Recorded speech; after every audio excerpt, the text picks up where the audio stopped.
¿Qué es exactamente un testimonio puro? Hola mis queridos hermanos y hermanas, bienvenidos a un nuevo video del estudio del Evangelio. Hoy hemos llegado a Alma 4. Tenemos una famosa escritura y bastante que conversar al respecto. ¿De qué se trata un testimonio puro? ¿Cómo se diferencia de cualquier otro testimonio? Y más importante que todo ello, ¿cómo lo compartimos o cómo lo utilizamos? Yo soy Daniel Ampudialazo, este es el estudio de Ven, Sígueme. Bienvenidos.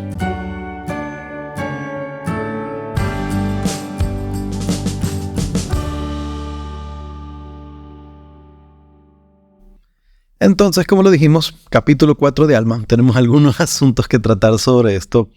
Hemos llegado al año 6 del gobierno de los jueces. Este fue un año de paz, ya no estamos hablando de guerras para los que no les gustan. Pero sí tenemos algunas otras cosas que hablar. Si bien ellos ya no estaban en conflicto bélico, todos tenían alguna razón para pasarla difícil. Familiares perdidos, muchos familiares perdidos por lo que vimos. Eran decenas de millares los que se perdieron en esa guerra. Y aparte de eso, pues la destrucción de muchos de sus campos, mucha de su cosecha, mucho de su ganado se perdió. Entonces era una época dura y podríamos decir que económicamente, emocionalmente, mentalmente, espiritualmente, todos los aspectos eran difíciles. Así que nosotros podríamos conectar con eso también. Hay situaciones en que parece que todo está mal, pero hay lecciones interesantes de esto. Y vamos a los versículos 3 y 4. Vamos a ver 3, causa, 4, efecto. Leamos. Y eran tan grandes sus aflicciones que no había quien no tuviera motivo para lamentarse, y creían que eran los juicios de Dios enviados sobre ellos a causa de sus iniquidades y sus abominaciones. Por consiguiente se despertó en ellos el recuerdo de su deber. 4. Y empezaron a establecer la iglesia más completamente. Sí, y muchos fueron bautizados en las aguas de Sidón, y se unieron a la iglesia de Dios. Sí, los bautizó Alma, a quien su padre Alma había consagrado sumo sacerdote del pueblo de la iglesia. Como les decía, sí, entonces, aquí vemos esta asociación. Ellos habían pasado por muchas dificultades, esto los había llevado a lamentarse grandemente. Dice que creían, esta era la opinión de ellos, esto no fue lo que dijo el profeta. Ellos pensaban que Dios les había enviado estas dificultades por causa de sus iniquidades y sus abominaciones. Yo me imagino que entre este grupo habían fieles miembros de la iglesia que igual estaban pensando, pudimos haberlo hecho mejor, podíamos ser mejor, tal vez pudimos enseñar mejor. Nadie es perfecto, entonces siempre hay algo que se puede mejorar. Pero también una parte del pueblo tiene que haber estado pensando en por qué hicimos estas cosas y ahora miren todo lo que pasó. Tal vez familiares de amlicitas, no lo sé. Esto, y esta es la parte importante, despierta en ellos el recuerdo de su deber. Ahora, preferible sería que no nos tenga que pasar alguna desgracia para que nosotros despertemos, pero a veces es lo único que nos ayuda a recordar lo que tenemos que hacer, nuestros deberes. Y esto se ve muy fácilmente en situaciones como el matrimonio, para irnos a un asunto muy de aplicarlo a nosotros mismos. Cuando nosotros desatendemos el matrimonio decae. Esto se aplica a todo. Se puede aplicar a su llamamiento, a la relación con nuestros hijos, se puede en nuestra asistencia a la iglesia. Cuando algo decae, vienen los problemas. Entonces, cuando vienen los problemas, esto nos recuerda, ¿verdad que debería estar haciendo esto? Entonces, preferible que no vengan los problemas y como les hemos estado hablando, no necesariamente son los juicios de Dios, pueden ser las consecuencias de las cosas que estamos haciendo. En el ejemplo yo les estoy mencionando el matrimonio. La consecuencia de no atender nuestra relación de pareja es que hay problemas. Entonces ahí nos recordamos, ¿verdad? Que tengo que cuidar a mi esposa. Es una lógica muy básica. Ahora, ellos recordaron su deber y en el 4 dice que empiezan a establecer la iglesia más completamente. Yo entiendo esto con más particular atención, con más cuidado, con más énfasis. Y bueno, sabemos que lo hizo Alma hijo, que era el juez superior sobre la tierra y también era el sumo sacerdote líder de la iglesia. Entonces podríamos hacer una equivalencia que era el presidente de la iglesia y aparte la cabeza de los jueces, el juez superior sobre toda la tierra. Entonces era una grave, seria, grande responsabilidad que él tenía Continuemos. Dice que muchos de ellos empezaron a bautizarse y que vivieron en paz, estaban bien. Versículo 6.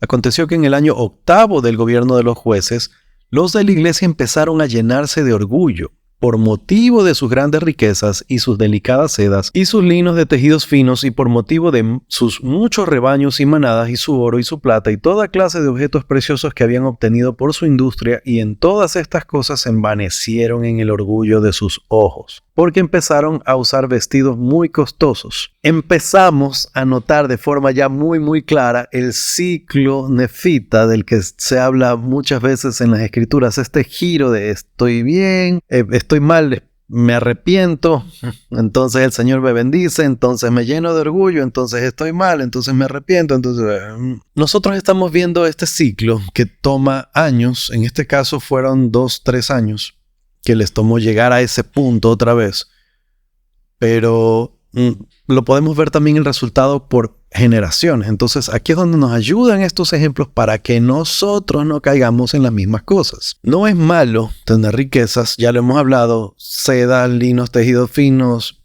pero ellos se llenaron en el orgullo por causa de estas cosas, y es lo que dice: en todas estas cosas se envanecieron en el orgullo de sus ojos. Entonces se pensaban mejor que el resto por causa de estas cosas, y ese es el problema. Continuemos. Ahora, en los versículos siguientes se habla cómo los miembros de la iglesia empezaron a molestar y a perseguir a los que no creían las mismas cosas. Y es un gran problema porque se convierte totalmente en una antítesis. Otra vez estamos con Kitty en el estudio. Se convierte en una antítesis del propósito que ellos tenían como miembros de la iglesia. Ahora, versículo 9. Y así, en este 8º año del gobierno de los jueces, empezó a haber grandes contenciones entre los de la iglesia. Sí, había envidias, conflictos, malicia, persecución y orgullo, aún excediendo el orgullo de aquellos que no pertenecían a la iglesia de Dios. Puede ser entonces que nosotros, como miembros de la iglesia, somos o podríamos llegar a ser peores que los no creyentes. Sí. Esto fue lo que pasó con ellos y bien podría pasar con nosotros. Y yo creo que así lo hemos visto. Hay ocasiones en que hay barrios que descienden en su progreso y los vemos llenos de estas cosas. Fíjense en el detalle. Envidias. Por ahí empezamos. Y siempre les digo que es fácil criticar a otros, pero miremoslo hacia adentro. Me da envidia el éxito de alguien más. Me da envidia cuando a alguien le va bien. Me da envidia si alguien tiene una posición, entre comillas, superior a la mía. Si alguien tiene más estatus que yo. Entonces había contenciones, envidias, conflictos, malicia, persecución, orgullo, malicia, mala intención al hacer las cosas. Y esto puede muy bien haber en nuestra vida, que nosotros hacemos algo con la intención de hacerle mal a alguien. Miremos hacia adentro, veamos que no seamos culpables nosotros de estas cosas. Conflictos. Hay gente que es problemática, que no seamos nosotros el que siempre está alrededor de algún problema, de algún chisme, de alguna cosa. Si todo el tiempo yo estoy envuelto en conflictos, tal vez el problema no es el resto de personas, tal vez el problema soy yo. Entonces es un buen ejercicio mirar hacia adentro y ver si nosotros somos los que estamos haciendo, participando de estas cosas. Vamos a los versículos 11 y 12. Y sucedió que al principio del año 9, Alma vio la iniquidad de la iglesia y también vio que el ejemplo de la iglesia empezaba a conducir a los que eran incrédulos de una iniquidad a otra, causando con ello la destrucción del pueblo. Sí, vio una desigualdad muy grande entre el pueblo, algunos que se ensalzaban en su orgullo, despreciando a otros, volviendo las espaldas al necesitado y al desnudo, y a aquellos que tenían hambre, y a los que tenían sed, y a los que estaban enfermos y afligidos. Aquí es donde viene el colmo de los problemas. Se habla del orgullo, se habla de que algunos se creían más que los demás por sus telas y ropa muy fina y costosa, y sus joyas y su oro y todos los metales preciosos. Y eso es un punto malo que nos lleva al siguiente punto, que es el desprecio y la desatención por el que está necesitado. ¿Cómo nosotros prevenimos que esto pase? Es muy fácil notarlo. Ahora, yo entiendo que va a haber argumentos válidos. Por ejemplo, nosotros estamos en el carro, se acercan personas a pedir plata, uno no sabe si estas personas van a usar el dinero para bien o para mal, si lo van a usar para comprar sustancias, y sí pasa. O aún si son estafadores, si son gente que en vez de cumplir un horario de oficina, valerse por sí mismos, son personas que van y se hacen pasar porque tienen alguna enfermedad, algún problema y piden plata en la calle. Son realmente estafadores. Es terrible que yo vi en alguna ocasión una noticia de personas que alquilan niños. Mientras más flaquitos, más sucios, mientras más fea la ropa, mejor. Alquilan a estos niños y se los llevan cargados para pedir plata con el niño en la mano. Entonces yo entiendo cuando hay personas que no quieren ayudar de esta manera porque realmente no sabemos si estamos ayudando o si estamos haciendo peor el problema. Pero si nosotros estamos atentos, vamos a observar y vamos a notar ocasiones en las que hay personas que necesitan ayuda. Nuestra ayuda y qué tan dispuestos estamos a dar nuestra ayuda, qué tan dispuestos estamos a limitar nuestro propio ingreso por ayudar a alguien más que está en necesidad. No podemos tener amigos, conocidos, familiares y no saber de alguien que tenga problemas. Es imposible. Otra de las formas en las que nosotros podemos ayudar y evitar esta desigualdad es mediante las ofrendas de ayuno. ¿Qué tan generosa es mi ofrenda de ayuno, sabiendo que va a un fondo que está destinado a ayudar a otras personas? Ahora, a mí me gusta esta analogía. Cuando uno ayuna, uno siente hambre. Si yo dono el dinero que no estoy usando para comer, eso quiere decir, hay una relación directa, que yo estoy teniendo hambre para que alguien más no la tenga. Si eso está en mi mente y en mi corazón cuando yo estoy haciendo mi donativo, entonces yo puedo ser más generoso, entendiendo el propósito que tiene esto. Cuando alguien está pasando necesidades, cuando alguien está pasando por situaciones feas, vendría muy bien que lo que reciba sea algo generoso, algo bueno. Entonces tenemos estas oportunidades tanto en la papeleta de donativos como de otras maneras, al estar atentos a las necesidades de otras personas. Y yo les puedo decir que es muy fácil, al estar llenos de nuestros propios problemas, no darnos cuenta de los problemas de otras personas. Y yo mismo he necesitado en ocasiones este jalón de oreja de la vida para observar las dificultades que tiene alguien más y no estar solamente llenos de nuestros propios problemas. Ahora, el gran crimen de ellos empieza por el orgullo, pero la forma en la que sabemos que estaban mal es por esta desigualdad.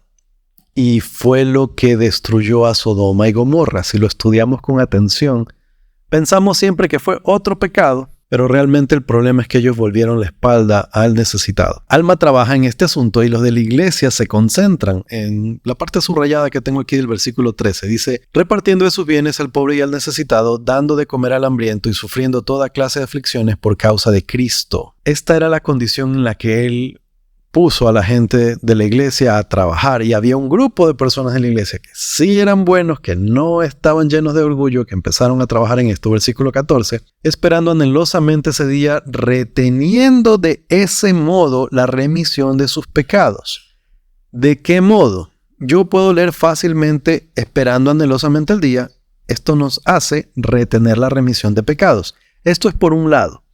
Pero por otro es el versículo anterior, cómo nosotros mantenemos el perdón que hemos recibido al ayudar a otras personas, al necesitado. Y el necesitado puede ser también necesidad espiritual. Ahora, en los versículos siguientes, Alma capacita a una persona, le enseña de la ley, lo prepara y hace todas estas cosas para darle la asignación de juez superior. Una persona muy escogida, una persona preparada. Alma la pone allí para él encargarse de otra cosa. Versículo 19. E hizo esto para poder salir él mismo entre los de su pueblo, o sea, entre el pueblo de Nefi, a fin de predicarles la palabra de Dios para despertar en ellos el recuerdo de sus deberes y para abatir por medio de la palabra de Dios todo el orgullo y las artimañas y todas las contenciones que había entre el pueblo, entre su pueblo, porque no vio otra manera de rescatarlos sino con la fuerza de un testimonio puro en contra de ellos. Ahora fíjense, Alma abandona esta posición de mucho estatus, de mucha relevancia, de mucha importancia, hablando en contra del orgullo. Abandona esta posición para dedicarse exclusivamente a su llamamiento. Yo leo esto y pienso en el presidente Nelson, la forma en la que él dejó su carrera de mucho éxito. Muchas personas la dejó rascándose la cabeza, que no entendían por qué estaba dejando su trabajo, para dedicarse por completo a su llamamiento. ¿Cómo yo aplico esto a nosotros mismos para nuestro provecho e instrucción, podemos hablarlo de la iglesia. Sí, por ejemplo, un joven misionero deja todo para ir a la misión. Pero de forma general, ¿cómo aplicamos esto en nuestra vida? A mí me gusta llevarlo al hogar. Si en mi casa hay problemas, si en mi casa hay dificultades, esta es la pregunta. ¿Qué tengo que dejar para atender un asunto familiar importante? Un hijo o una hija con dificultades, un matrimonio con dificultades. ¿Qué tengo que hacer a un lado para poder concentrarme y enfocarme con un testimonio puro en resolver esta dificultad familiar? A mí me gusta traer esto a la casa, porque es el núcleo básico de la iglesia, la familia, el hogar.